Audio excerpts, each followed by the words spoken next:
네, 남들이 관심을 갖기 전에 미리 유망한 종목을 잡아보는 시간 잠금 해제로 돌아왔습니다. 연휴 푹 쉬고 돌아와서 또 한 주의 시작을 이분과 함께 해보도록 할 텐데요. 오늘은 알파경제 김종효 이사와 함께 해보도록 하겠습니다. 이사님 안녕하세요. 네, 안녕하십니까. 네, 월요일부터 또 새로운 종목 찾기 함께 보도록 하겠고요. 그 전에 앞서서 또 미리 잡아주신 종목이 잘 갔기 때문에 이쯤에서 AS 전략을 먼저 해보도록 하겠습니다. 그 종목은 바로 LG 디스플레이인데요. 사실 우리나라 디스플레이와 관련해서 최근에 호재성 이슈가 한 가지가 있었죠. 미국이 이제 중국 기업을 이쪽 디스플레이 쪽에 끼지 못하게 할 것이라는 그러한 이슈가 터지면서 우리나라에서도 이렇게 OLED라든지 디스플레이 관련 종목들이 굉장히 잘 갔습니다. 그리고 그중에 한 종목이 바로 이 LG 디스플레이인데요. 오늘도 뭐 1%대 상승세를 나타냈지만 한 가지 눈에 띄었던 것은 외국인 투자자들이 15거래일 만에 매도세로 전환을 했다는 건데요. 일단 2주 동안 매수를 하다가 이번에 매도했다는 것은 어떤 의미일까요? 네, 일단 이 종목의 핵심 포인트는 이 종목을 말씀드렸을 때 뭐 이런 이슈를 알았던 것이 아니라 재무구조의 악순환이 끝날 가능성을 보고 이제 말씀드렸던 건데 뭐 BOE의 이제 퇴출 소식이 알려지면서 이제 주가의 급등이 나왔던 거죠. 외국인들의 전반적인 시각도 뭐 중장기적으로는 변하지 않을 거라고 생각하는데, 즉 OLED 쪽에서 삼성 디스플레이와 LG 디스플레이의 집중도는 더 높아질 건 맞는데, 뭐 지난번에도 언급드렸던 것처럼 애플 물량을 얼마나 가져가느냐, BOE 쪽의 뺏긴 물량을 얼마나 가져오느냐 정도에 따라서 향후 외국인 수급이라든지 그다음에 종목들의 전반적인 움직임이 결정될 것 같습니다.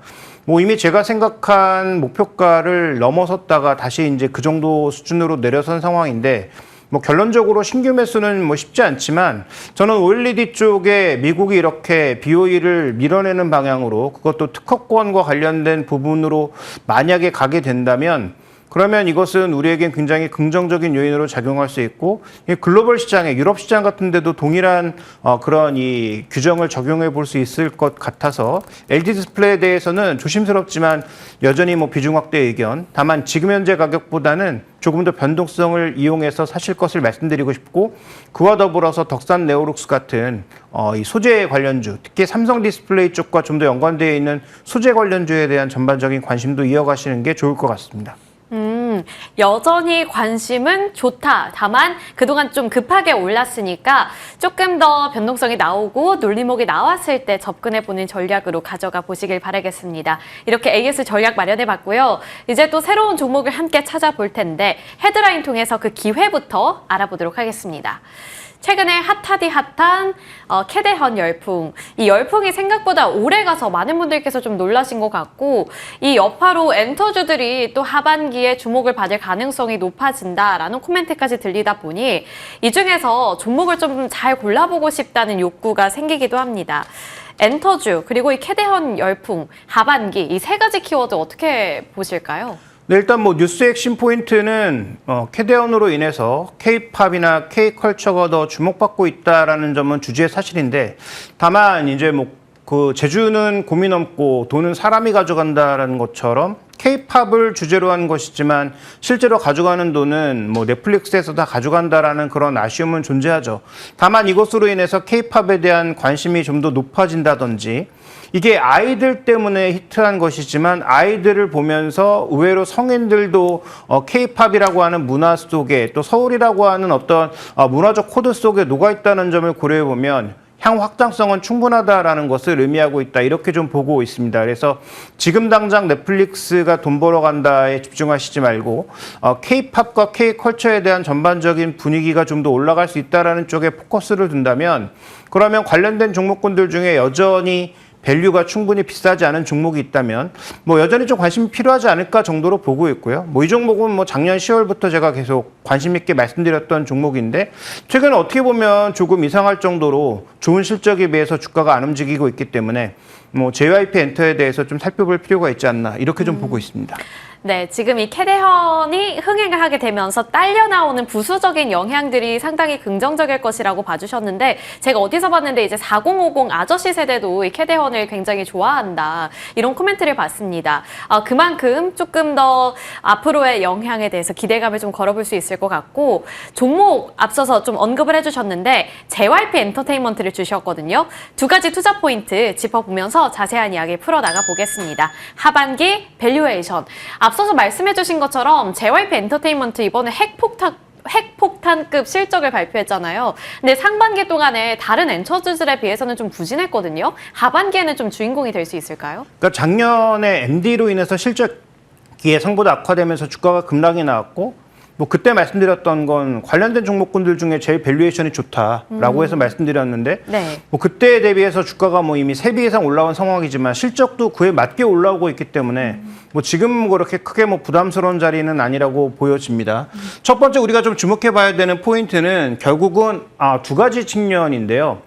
음반은 2023년처럼 판매 회복이 안 되고 있죠. 2024년도에 음반 판매량이 줄면서 주가 조정이 왔고 MD 쪽에서 적자가 나면서 주가의 조정폭이 커졌는데 지금은 음반이나 음원 쪽보다는 오히려 이 콘서트 실적, 특히 올해부터 발생하고 있는 콘서트 실적에서 끌고 가고 있는 두 주체는 여전히 두 기둥이라 볼 수 있는 스트레이키즈와 그 다음에 트와이스로 보여집니다. 트와이스 같은 경우에는 지금 글로벌 투어가 2026년까지 예정되어 있는 상황이기 때문에 그 다음에 스트레이키즈는 또 올해 하반기에 신보가 예정되어 있기 때문에 이런 부분들을 고려한다면 뭐 굉장히 이제 긍정적이라고 봐야 될 것 같고요.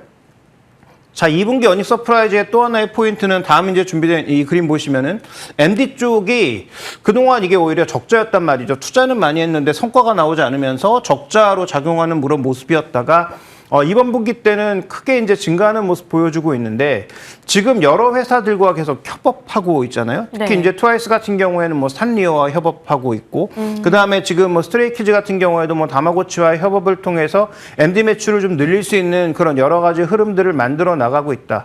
그 다음에 이 JYP가 MD 쪽에서 적자를 냈던 이유가 수익 구조를 바꾸겠다라고 적극적으로 사업에 드라이브를 걸면서 적자가 났던 것인데 실제 성과가 나오고 있고 이것이 콘서트라고 하는 현장의 움직임을 통해서 좀 더 강화되는 것을 봤을 때 저는 이거 2023년도에 그 앨범 판매하면서 나타났던 여러 가지 그런 논란들을 잠재울 수 있는 사업의 구조적 변화 중 하나다라고 봐야 될 것 같고요. 그러면서 이제 지금 마진율이 거의 한 26% 내외로 올라왔습니다. 이런 부분들은 밸류에이션을 끌어올릴 수 있는 좋은 이슈이기 때문에 저는 여전히 좀 주목해 봐야 되는 상황이고 뭐 올해 한 1월 달에 말씀드렸던 YG 엔터보다는 지금은 더 오히려 밸류에이션 매력이 높아지고 있다. 이렇게 봐야 될 것 같고요.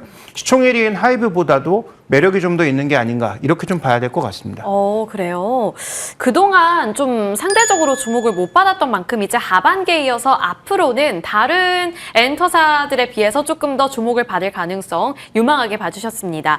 그러면 두 번째 투자 포인트였던 밸류에이션 매력도 관련해서 좀 들어볼 텐데 잠깐 좀 힌트를 주신 것 같아요. 네, 일단 이게 지금 마진율이 올라왔기 때문에 예전처럼 동일한 밸류에이션을 적용하면 안 된다라고 보고 있는데요. 준비된 그림에서 보시는 것처럼 지금 작년 10월 달 정도, 4분기 정도가 밸류에이션이 PR 10배라고 하는 소위 이제 성장주 개념에서 보면 이렇게 싸도 되나 싶을 정도로 좀 주가가 많이 저렴했다라는 거죠. 그러니까 최근에 급등하고 나서 또 1분기에 실적이 주춤거리면서 다시 한번 또 저점을 찍었다가 재반등을 하고 있는 국면인데요. 뭐 예전처럼 아주 큰 가격을 보일 가능성은 뭐 상대적으로는 좀 낮다라고 보여지고 있습니다만 지금 PER 측면에서 봤을 때 올해 지금 기대되고 있는 실적이 한 5,000원에서 4,500원 정도 EPS를 좀 기대하고 있는데 그럼 보수적으로 4,500원 정도를 EPS로 계산해서 목표가를 계산한다고 하더라도 뭐 이 종목은 한 25배 정도의 과거 평균치를 적용해 보면 10만 원 정도까지는 그냥 생각해 볼 수가 있거든요. 목표가는 10만 원 정도로 두고 한 7만 5천 원부터 8만 원 정도에서 매수를 하면 저는 아직까지는 상승 여력이 남아있다라고 보고 있습니다.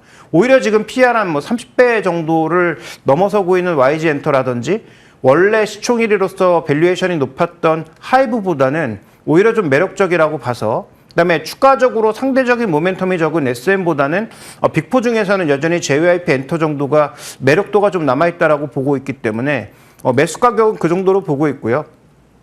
자, EPS 4,500원이 올해 실현 가능한 EPS라면은 정말 보수적으로 봤을 때 한 15배 정도가 저점이라고 보고 있는데 그 가격이 한 65,000원 정도 내외에서 기록되고 있기 때문에 한 67,500원, 65,000원 요 사이로 오가고 있기 때문에 그 정도의 손절 라인을 잡아두신 상태에서의 저가 매수는 저는 여전히 유효하다라고 보고 있습니다. 네, 이렇게 가격까지 함께 말씀을 해주셨습니다. 일단 목표가 한 10만 원 구간, 그리고 손절 가격은 67,500원 구간으로 설정해 주셨으니까요. 엔터 관련해서 기회를 잡고 싶으신 분들이라면 JYP 엔터테인먼트 참고해 주시길 바라겠습니다. 이어서 두 번째 헤드라인 살펴보겠습니다. 이번에는 반도체, 소부장, 그리고 AI 이쪽을 함께 살펴볼 텐데 2025년 전자산업에서 AI 서버만 웃는다라는 헤드라인이 있었습니다. 일단 이 AI 서버 하면은 서버 장비 이쪽을 뜻하는 것 같은데 AI라는 큰 키워드 안에서 반도체 뭐 이런 소부장 쪽에서도 이제는 조금 온도차가 있을 건가 봐요? 뭐 내년까지의 성장은 이어진다라고 하지만 성장률이 둔화되는 건 뭐 피해갈 수가 없는 거죠. 왜냐하면 뭐 미국이 스스로 저렇게 뭐 반도체 300% 관세, 뭐 물론 실현 가능하진 않겠지만 이런 얘기를 하고 있다라고 하는 것은 뭐 스스로 비용을 끌어올리겠다라고 하는 것인데 이걸 기업이 받아줄 수 있는 한계도 명확하지 않겠습니까? 그래서 그 관점에서 보면 지금도 투자비가 꽤 높은 편인데 앞으로 투자비가 더 올라간다? 뭐 그러면 이쪽 산업이 조금 둔화될 것은 우리가 누구나 예상해 볼 수 있는 상황이고요. 그러면 이 어두운 반도체에서 어떤 종목군들을 찾아볼 거냐가 핵심 포인트일 텐데 그럼에도 불구하고 내년도에 AGIP 수요는 올라갈 수밖에 없다라는 거죠. 그러니까 폼팩터가 내년부터는 더 다양해지면서 다양한 칩들과 다양한 그런 칩들을 만드는 테스트하는 수요는 더 올라갈 수밖에 없고 새롭게 나오는 칩들은 예전처럼 저사양이라기보다는 고사양 칩들로 가고 있는 그런 경향이니까 고사양 칩들은 좀 더 많은 테스트를 요구하고 있다는 관점에서 적어도 이 테스트하는 기기들은 내년도 AI 쪽이 조금 둔화되는 모습을 보인다고 하더라도 이쪽 시장은 살아날 수 있다는 관점으로 좀 접근을 해봐야 되지 않나 이렇게 좀 보고 있습니다. 네, 알겠습니다. 그러면 곧바로 종목도 함께 열어볼 텐데 오늘 주신 종목은 리노공업이고요. 두 가지 투자 포인트를 잡아본다면 일단 하반기 둔화, 밸류에이션 매력 이렇게 두 가지를 주셨습니다. 한꺼번에 다 설명해 주세요. 네, 일단 좀 살펴봐야 되고 2달 전에도 이 종목 살펴봤는데 조금 올라가다가 다시 이제 제자리로 내려왔는데 현재 지금 이 종목에 이제 준비된 그림을 하나 보시면은 전체적으로 압도적인 마진율을 보여주고 있습니다. 이 지금 그림의 자체에서 2분기가 최고 실적이고 실적이 떨어지는 걸로 나오는데요. 2분기 실적 증가가 풀인 효과가 있었다라는 거죠. 그러니까 관세 때문에 미리 당겨간 수요가 충분히 있어서 하반기의 실적 모멘텀은 QOQ로도 YOY로도 줄어들 것으로 보이는데 그럼에도 불구하고 이 40%가 넘는 마진율을 유지한다면 이 종목의 밸류는 상대적으로 높아질 수 있다는 것을 주목해 볼 필요가 있을 것 같고요. 그 다음에 매출에 지금 한 12% 정도를 차지하고 있는 의료기기 쪽에서는 큰 변화 없이 매출이 발생하고 있다는 점도 주목해 볼 필요가 있는 것이죠.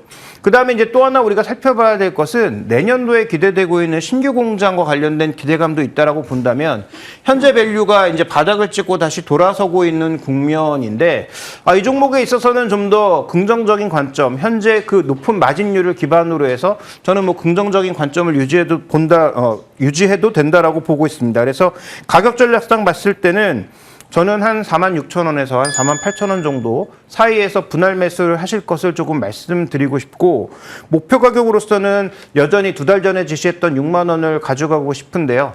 현재 마진율이 유지된다는 관점에서 전고점 이상을 트라이할 수 있는 그런 목표치는 충분하다라고 보고 있는 상황이고 예상한 것보다 뭐 디램 쪽이라든지 그다음에 모바일, 뭐 컴퓨터 쪽의 기판 쪽의 수요가 좀 더 만약에 돌아서는 모습을 보인다면 이것마저도 긍정적 요소가 되기 때문에 목표 가격으로서는 2달 전에 제시했던 6만 원, 손절 가격은 4만 원 정도를 제시를 하겠습니다.